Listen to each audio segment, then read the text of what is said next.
Hermes was not just the messenger for the divine and mortals, but the ultimate forgotten trickster god. Outsmarting death and walking between worlds wasn't all he could do. The most championed Olympian felt bitter about the lack of praise for one reason. Hermes took his fate into his own hands from birth. He was reckless, but more so fearless. Despite being the bastard son of Zeus and Maia, Hermes became one of the most powerful of the Greek gods ever. The name Hermes comes from a Greek word, herma, which translates to cairns. This fits his personality perfectly well, as cairns were used as boundary markers in the ancient world. Hermes is the one who symbolized all of the boundaries, and is the only Olympian who can cross the boundary of the living and the dead. No god's territory was ever to be entered without permission, but that was a piece of cake for Hermes, as he could even teleport to Hades' underworld realm, impossible for anyone else. His powers wouldn't stop there. His Roman name is Mercury, after the fastest planet, and that basically sums up everything. His speed made him an ideal fit for his duties as a messenger, so much so that he is crowned the honor of being the fastest of the deathless gods. Hermes is typically recognizable by four aspects. The first is his classic brimmed hat, which is the Petassos. Then Talaria, his winged sandals that gave him his marvelous speed. He also carried a purse, and in various representations, this carried his essentials. Then, of course, the prestigious caduceus, which is Hermes' wand. The wonders of this magical staff are never-ending. He could even put people to sleep with it or awaken them. The archaic artists portrayed him as a mature-looking bearded man, and later as an athletic youth as well. He always knew how to add a pinch of excitement to life since birth. Hermes started off on an adventure, being utterly confident in himself. Coming across his brother Apollo's chariot, Hermes got a bright idea about burning the cattle. Apollo confronted him and felt rather proud to have caught on to Hermes' tricks, but he never saw it coming. Hermes acted so cleverly like an innocent baby who doesn't know better than to lie down all day. But Hermes was surprisingly blunt.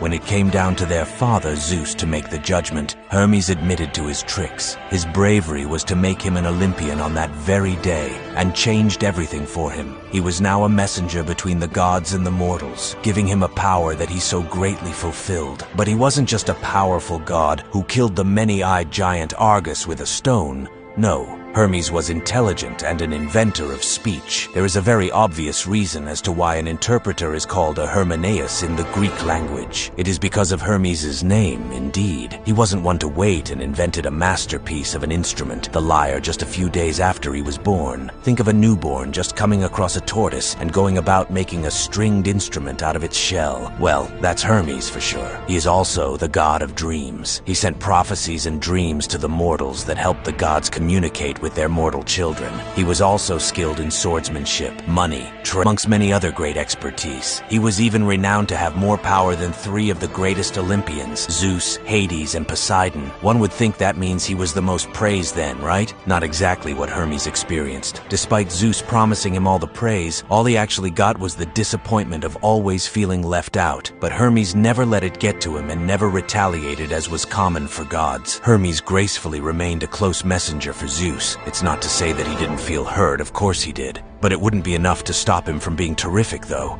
Marriage wasn't his thing, really, but he is associated with fertility. He had quite a few children and felt deeply for one named Luke. Hermes felt he had abandoned his son and made quite the efforts to fix it. Regret consumed him, though, but he still completed his duties as the responsible god that he was. Life is not fair, and wasn't for Hermes either. God or mortal, this hits everyone like a brick. He always hoped to get the true recognition he knew he deserved. What a lesson to learn from the exceptional life of this legendary Olympian. He even persisted through his pain so fearlessly.